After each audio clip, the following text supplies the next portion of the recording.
Well, I'm Tom Dooley, I'm first trainer at Portsmouth Field Gun for the 1997 season. Yeah. How hard do you drive your men? Depends how well they run.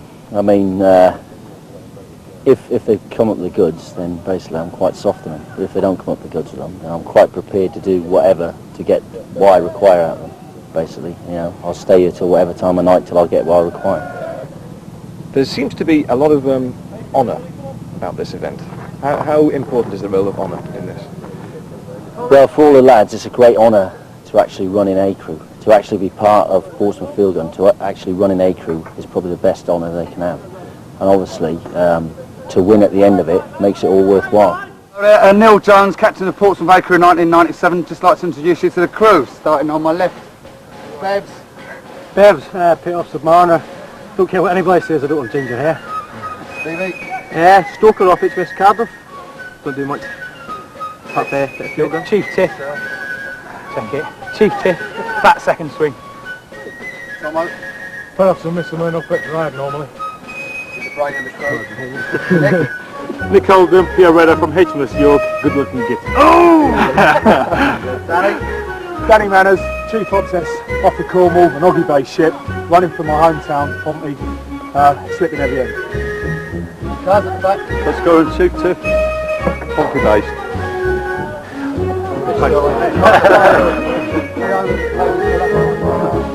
Leo Lehman, HMS Illustrious, Stoker, PHP, Ginger.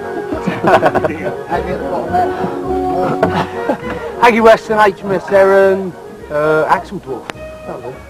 Freddie 36 at the back there. Fred Perry, leading seaman off HMS Nottingham, biggest member of the crew. Glory. Henry Dibbs Ford, PO Radar, best looking RP in town. Higgy Higgins, HM Submarine Turbulent down in Devonport. Turbulent. Jason King, Taz right off HMS Birmingham, number 8. Third race owner. OM Gale, off HMS Invincible, Tiger Woods. Yes, he is Tiger Woods. Bungalow. Bongie Williams, Peter Bruni, HMS Sultan, fire number. Attitude. Kerry Packer also last. Kerry Packer, Giblets in. Physical trainer, Flying Angel for A crew this year, enjoying it immensely with a great bunch of guys. Steve Rowlands, PO Tiff, I'm miserable. Dong. Don't call me Dong. You don't call me Dong. I'll kill you. Reading name! Reading name! P-I! Repop! Repeat! Radio! Poppy! Black Jamaican! Poppy! Why is this event so important? Kerry. Teamwork above everything else. I mean, you've seen 18 guys out there putting their life on the line for each other. I've said it before and I will say it again. It's a very important way of portraying the Royal Navy, you know, with the teamwork that is within the Royal Navy, whether you're shore base at sea, whatever. It's great. I'm good for PR. Love it. And the chicks love it, yeah. They dig it when you go ashore with fingers missing. 1, 2, 3, 4, 5, stand by! An unforgettable image the Royal Navy is proud of, but now a possible victim of defence cuts. Their motto, to the limit and beyond. Injured, tough, carry on. Commitment, controlled aggression, teamwork. This lad here is, due to the weight of the equipment, he's strained his back. That's it, pure and simple. Ideally, he'd require rest now. And this lad here, he's a groin injury. We won't get into any details, but it was on the track. Field gun is based on a real incident in the Boer War. Same gun, same manoeuvres, same speed. 3 shots, victory. But Pompey haven't won this event for 10 years.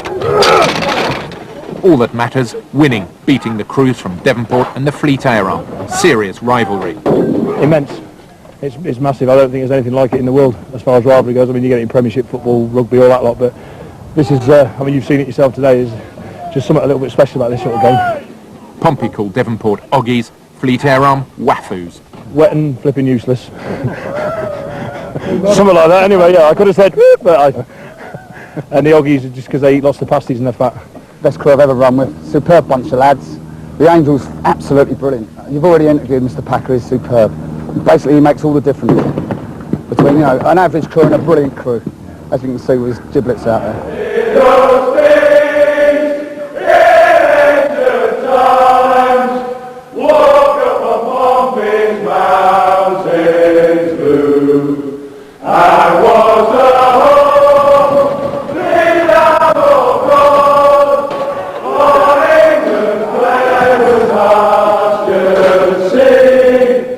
Well, my father often told me when I was just a lad, a sailor's life was very hard, the food was always bad. But now I've joined the Navy, I'm on board a man of war, and now I've found a sailor ain't a sailor anymore. Don't haul on the rope, don't climb up the mast.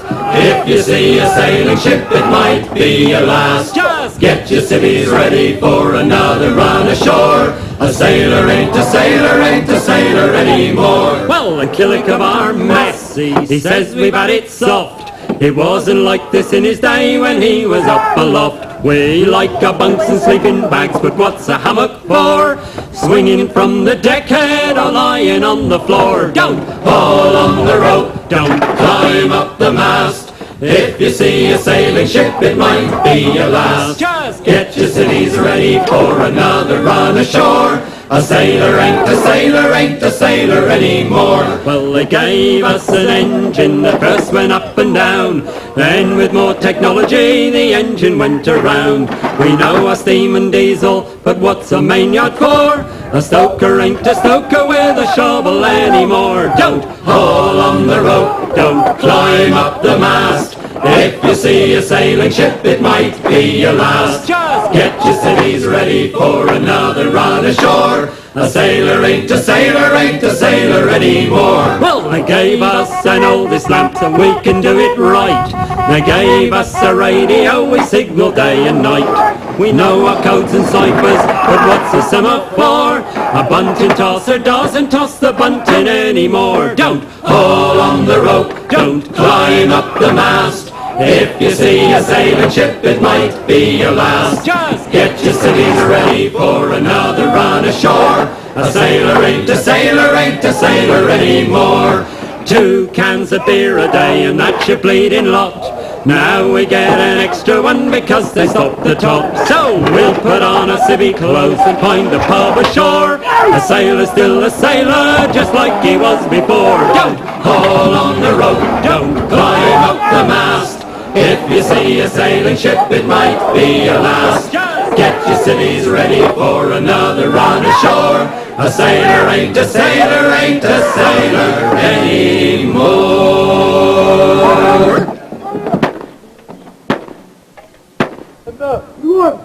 We won! Stand up!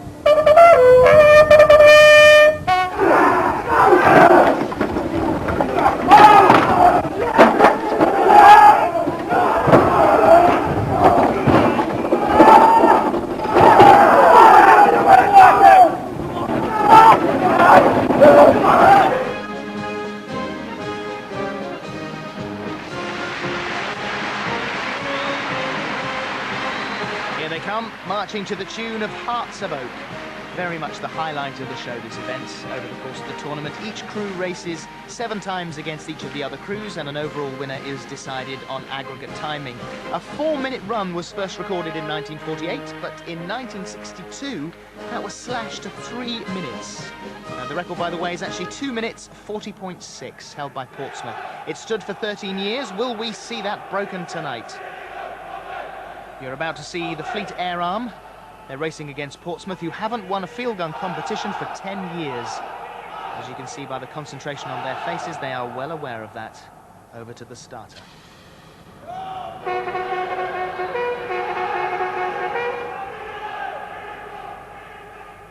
And away they go on the first leg of the run this evening. Now, once down at the Warwick Road end, they wheel everything around, and everything goes over the home walls. That's men, guns, limbers. Neck and neck at this stage. Now in the centre, the sheer legs are set up with 28 feet spars to help carry the first 2 men of each crew across the yawning gap of the chasm. 28 foot wide, they're followed by the 10-foot spars. You now see slotted securely into the ramps on what is known as the enemy side of the chasm. Up go the wires, on the wires the travellers, and on the travellers the men with the wheels. Each wheel weighs 120 pounds. And as you can see, Portsmouth just in the lead. Here come the gun carriages. Next, the great weight of the gun barrel. Now, the barrel's weight is in excess of 800 weight each. But you wouldn't think of it to look at these guys. The last piece of equipment to go across the chasm is the gun limber, and like everything else, the gun limbers weigh 345 pounds. They're manhandled across the arena. Portsmouth definitely in the lead here, through the holes in the enemy walls, and when everything is safely through and in position, each of the guns have to fire 3 rounds. So after 10 years in the wilderness, are Portsmouth on their way to an overall win, we wonder? Well, they've certainly won that leg. And the Fleet Air Arm just behind them. So the crews have completed the first stage, that's the run out. Now everything has to be properly prepared before the second stage, the run back, begins. Trainers need to make sure that everything is all present and correct and that none of the very strict rules have been infringed.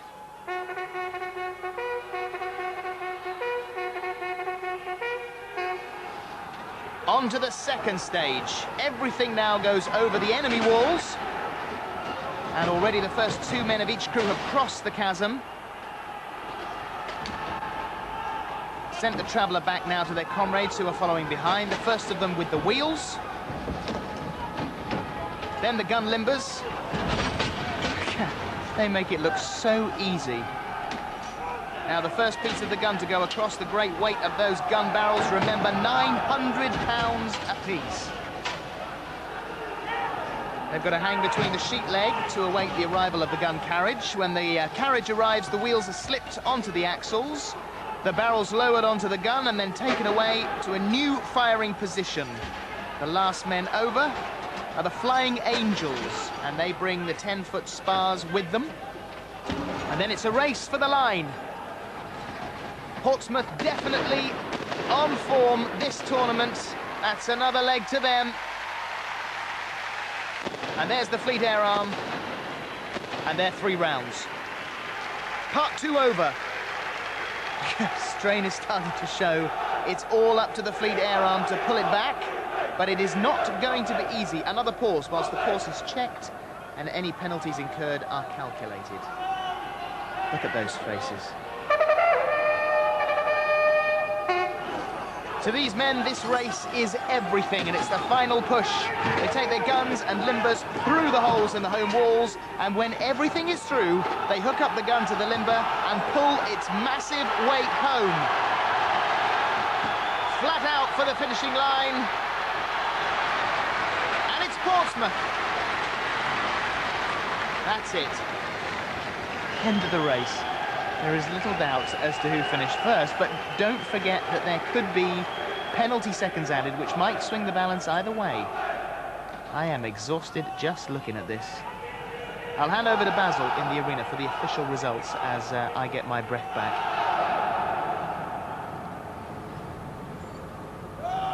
But for the moment, the running times are these.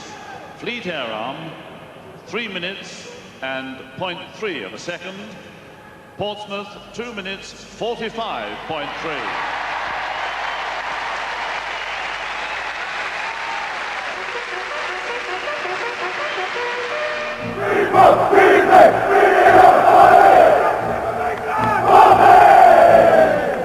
I will not cease from mental violence. The warm-up's the same, but this time it really mattered. Till we have built Jerusalem in both blue and pleasant. We've still got a job to do, lads. Last run of the tournament. Go out there and enjoy the evening. Well, this is it. It's the final race, and it's almost a formality for Pompey. For the first time in 10 years, they're going to be bringing home the silverware. They've won 3 out of the 4 trophies. Win or lose, they've won. If they're disqualified, though, they have to share with the Fleet Air Arm, but so far that looks unlikely. It's been a gruelling 2 weeks of races against Devonport and the Fleet Air Arm, but for Pompey, victory was finally within their grasp.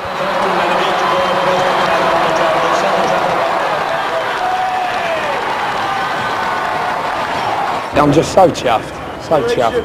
It's been superb, it's been brilliant. There's nothing else I can say, I'm so chuffed. God, it's for my 2 kids and my daughter, my wife, mate. Yeah? Nothing, no feeling like in the world. We just won the FA Cup final 5 times. Well, we said we were going to collect silver, and he was coming with us, and here we are to prove the point. We say, Pompey!